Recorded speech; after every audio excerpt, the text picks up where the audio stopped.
Hi, YouTube. I might be back later, and I think this will be brief. I almost started crying because I'm a big baby like that. Um, oh, as far as anything, Christian thoughts, you know what I mean, if you know what I mean.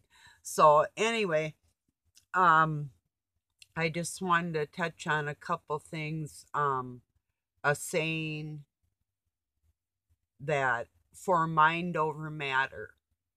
First off, well, with Christ, but for everybody on this planet, I never mind and it doesn't matter. See where I'm going with that? Only God talks to me through Christ in my blood, in my heart and soul. And it's like a whole thing. And yeah, taking care of yourself. Robin Hood was talking about diet and exercise and taking care of yourself and everything in moderation and no alcohol. I thoroughly agree. And these people that say like oh, psychedelics are um uh poison is poison, if you know where I'm going with that. So um well, okay. um there um the belief system of willpower is the mind over matter thing, as far as the armor of God. So with their fear porn, oh, your air is bad. Oh, we poisoned your food, or we vaccinated you here, or we did this to you, we did that to you. And I'm like, so flippin' what? I have the armor of God.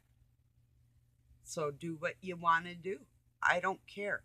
Zap me. God'll fix me from the inside out. Out. That's our armor. Our armor is literally our our willpower of saying so flipping what.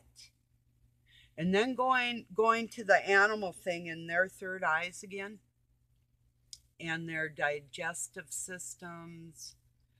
Um yeah, animals are very more closely, of course, in tune with God than we'll ever be.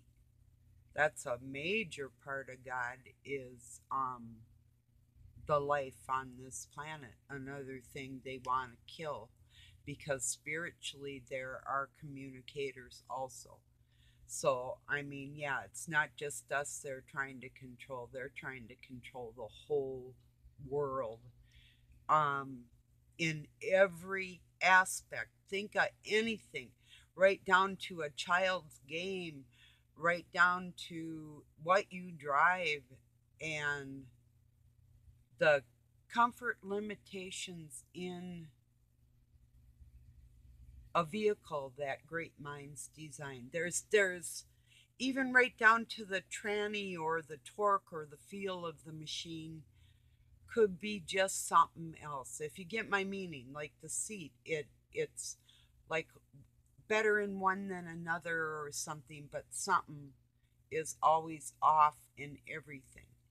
Well, okay, that goes back to mind over matter and armor of God.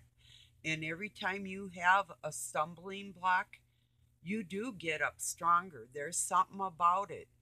And then you feel like a monster from the inside out because you're so incredibly strong in every way. Every way. That's truly the armor of God. That's truly willpower. Listen to this. Some of you heard this, but my horse has hollow foot. She had an accident and hurt her back foot so enough where when I went to back her up when I was on her, she fell over backwards on me. And as I was hitting, I went into my judo thinking, keep my head off that ground. So I used the power in my arms to slam as the horse and I hit. She got up and she like went sideways and looked at me like, damn, I just killed my mom. Well, I got in the house and I told Doug, I said, I might have to go to the hospital. I just got squished and Dusty's freaked out. I got to go get her saddle and um, bridle off her in a little bit here when I can move. Well, I did move and I got outside, but that night I did have to go to the hospital. And I do not like morphine, but they kept giving it to me and I could not get rid of the pain. And they'd scanned and I had some blood in my was it kidneys, and um I was all fucked up. I didn't have any crutches. Even getting in and out of the wheelchair was a, but I sat on my couch and used my steel baseball bat to get to my wood stove, which luckily it was summer. This was my first spring ride on her. And uh, okay, back, well, and then I'd grab onto stuff to make my way to the bathroom. So 2 weeks later, I was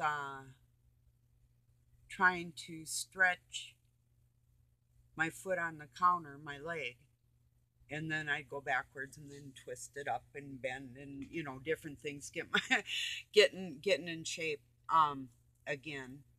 And I overextended my exercise and hurt myself, set myself back for about 10 more days. Then I was really careful because I can put my foot on the fridge, but on the top of the fridge, but um a person has to um stretch their muscles before you work your muscle, if you know what I mean. So like a runner's stretches are really bad for you, by the way. um the most productive stretches you'll ever do are ballet, and I incorporated I was doing Pilates before Pilates was invented, but was uh, a mixture of yoga, ballet, stretch, um, track and field. So I kind of combine a lot of different things to keep in shape. And so, like, pretty much whatever happened to me, and that was bad mind vibes too, that also tried to kill me, you know, that day under my horse. But, um, there's a reason why a Satanist would have a gabled ceiling and a gabled metal building, outbuildings that are not Adobe style, shall we say. Um, like cathedral ceilings in their house, kind of like I got, you know. But there's a reason why a bad person would want that in their life. And so when I seen the pyramid, I was like kind of freaking out. So we'll see how that goes after that from today. Got to do what I got to do, and that's always walking with God and listening to what He tells me to say. And the reason for Christ's blood was to kick it back down a notch on the third eye and realize that Christ is doing our Father's bidding through our blood in us. That's our new motive. That's why He died for us. It's all about the blood. That's why I'm here.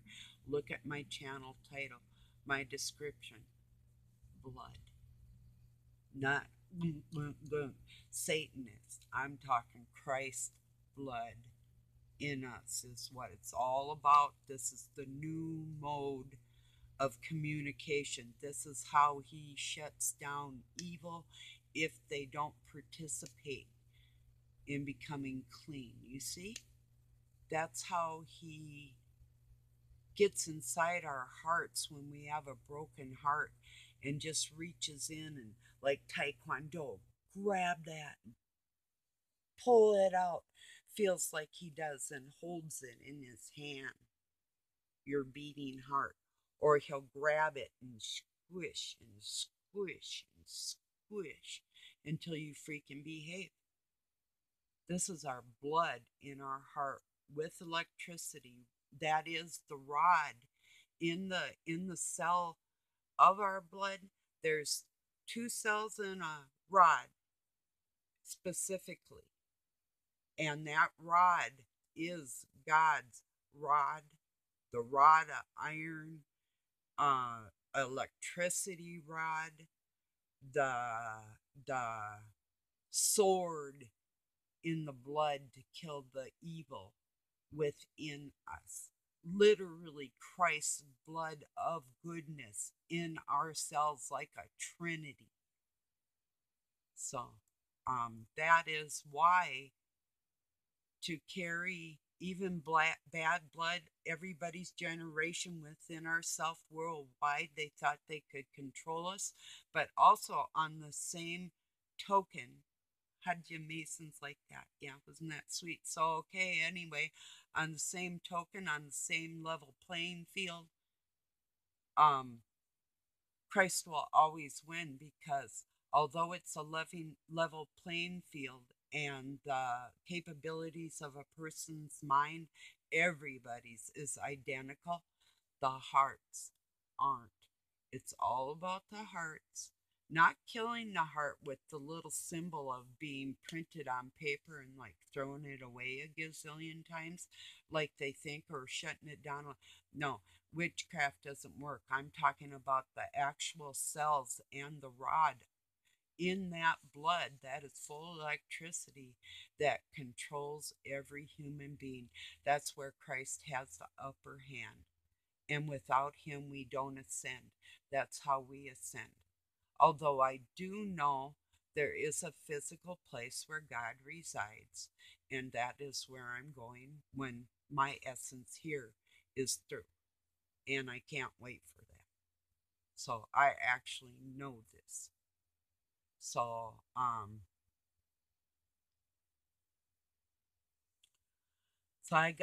I just gotta say it how it is. I don't care what anybody thinks or says or does, but I do hope that my words touch your heart, because that's what it's all about. It's not about denying God in our mind's eye.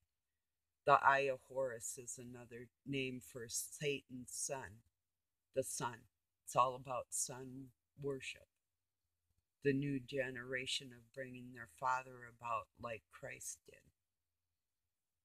So, walks the earth so God could be closer. Well, that's what they're trying to do with Satan. And his time's up. That's why this isn't happening. And that's why you can't let it happen within yourself. And that's why I'm out here telling everybody that you don't want to be set back where you can't walk in our Father's house and look him in the eye. And you don't want to be bugging him on that telephone line every second. He'll get a hold of it. It's like, don't call us, we'll call you, you know. Well, I can't say the same for my friend. Yes, call me. But and if somebody wants to talk to me, just let me know. I'll give you my phone number. It doesn't matter. I'll talk to people, but I don't typically call people because I'm just not a big talker on the phone type of person.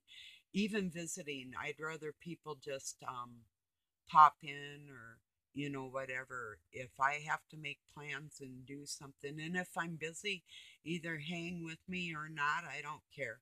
But I mean, or if I have specific plans, I'll just shut her down. I'm seclusive like that. So that's why I'm really particular on who I even talk to, or who even listens to me, because I don't give a shit. If you're evil, I don't give a shit. Time's up. Everybody's been told within their blood. It's not the mind's eye. And besides that, even if there was fluoride or anything else, Christ heals us second by second, no matter what we do, and God shields our hearts. So remember, if you don't mind, it doesn't matter. This fear porn is just that against Christ's blood in you, and that's your armor. Your armor is your drive, your soul flipping what gene that you have enhanced that they don't have. They're scared shitless, and I'm saying bring it on. So flipping what? You see? That's me. So that's probably the mind that you heard out there all your lives if you're younger than me, or the older ones you heard, like, dang, there's somebody thinking something like that. That they don't want us to be able to see. That's the pyramid for God with his trees. That's why they cut down those giant trees all over the world. All over. I mean, in forceful, because the life in them and their height and their shape is a great communication along with all the natural structures that they're trying to destroy or even build on and put towers on.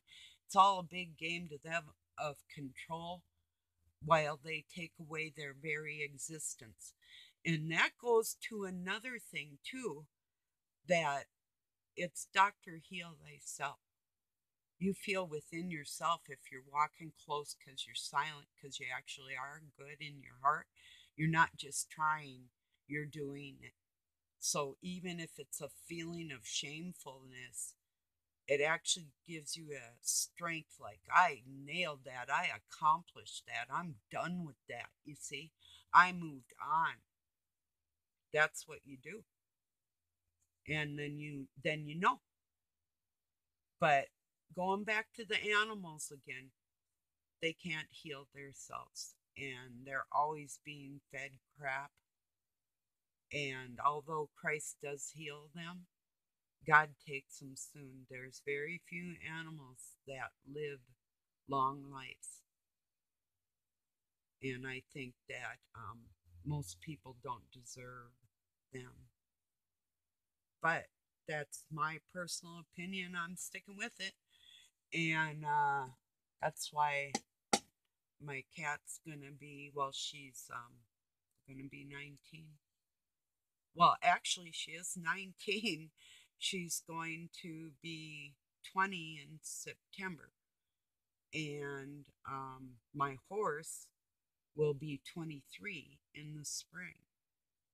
So, and I don't know how old the chicken is because she came in my yard freezing cold and starving and dehydrated. So I don't know. But, um, oh, and Bob is 8. Doug's cat. Or maybe more. Let me see. Oh, my dog is, I said like 8. She's like 10. So, yeah. But anyway, yeah. So the cat and the horse are already past their shelf date. How do you like that? That'd be a Doug saying, you know. So, a Dougism. um, mm. And the dogs and cats have been so erratically bred and inbred that their health problems are phenomenal. It's just even out in the wild with all the poisons that have been in there. And we were here to take care of them. They don't do the mind over matter thing with Christ. He just gets them out of here. It's like, no, until this world's a whole lot cleaner, our animals won't live very long. They're dying all over the place. And that's why. But that's our armor of God. So, and that's theirs. He takes them sooner. And I know this with all my heart. I've taken care of and watched so many animals die. Not because I was taking care of them, but because of their lifespans within this world. You know. Here's a for instance, too. I took my bunny to the vet because he had a urinary tract infection. The vet told Doug to take him back home and just let him die. I went to the farm supply and got some penicillin and put it in a God dang it, uh, not a needle, but they're plastic from the farm supply. Um, and I'd put it in there and I'd hold my bunny and I'd force feed him the penicillin and then I'd get some water in there. And I was sitting on a chair in front of his house and because I had it off the ground for him and with a porch and well anyway, long story. Well anyway, so and then I'd force feed him water and make sure he swallowed without choking and I got up in the middle of the night and early in the morning and I did this all day long, 3 times a day and 3 times in the night, or if you see what I mean. So, and then I do the same with his food. I took his food and all the nutrients I knew he would need, and I put like his food. I would put it in water and get it really watery like a soup, and then put some extra vitamin in there for him. So after I force fed him his medicine then he would be feeling better for a second. I would force feed him his food, and he'd kind of flop over and kind of like, ugh, it was hard to even eat. And then after about a week and a half, he's like, no, no. He said he didn't want no more. I'm like, one more day, bunny, you know. And he's like laughing. And my bunny lived for another 6 years after that. After the vet said, take him home and just let him die. Like, piss on you, you know. So, and I've done this. I did it with the dog with Parvo, although it was a little brain dead after all the uh, fevers that he had. He was a goofy dog, and he ended up making a very excellent kid's dog. He was a little miniature Alaskan Spitz, and he had very long hair. He was a little bigger than a medium poodle, but shaped almost like a white Irish setter with a little pat. It looked almost like, and his name was Topper. And um, he liked the next door neighbor kids because that's where I got him as a pup for babysitting. I took this expensive dog, and it's like, no, why not? But they weren't treated for parvo or anything, and I didn't know that. But that's okay. Another story. But I saved its life and ended up giving it to some kids out in the country, and they loved the dog, and the dog loved them, and things worked out good because he really wasn't listening like I needed a dog to be obedient because I had two little kids and I couldn't that were um severely attacked all their lives because I'm their mom and they had very trying lives like some of us. And so I couldn't have an upset dog around upset kids, if you see where I'm going with that. So a hyper dog that doesn't listen around kids that were hyper and didn't want to listen wasn't going good. So yeah, I found it, and they kept them out in the country, and there was like lots of kids in that family. So and I checked, you guys doing good. Oh man, they're just happy, you know. So if they took the dog outside and played all day and everything, and then it was tired and slept, it wasn't really interacting like I had an inner city situation, even though there was a park just down the alley and across the street. But it wasn't a place really for a dog. You know, there was a lot of weird things going on in my life too. Um, really, really weird in Cheyenne, Wyoming, by that Air Force Base, and just all the weirdness of that place was undescribable to me.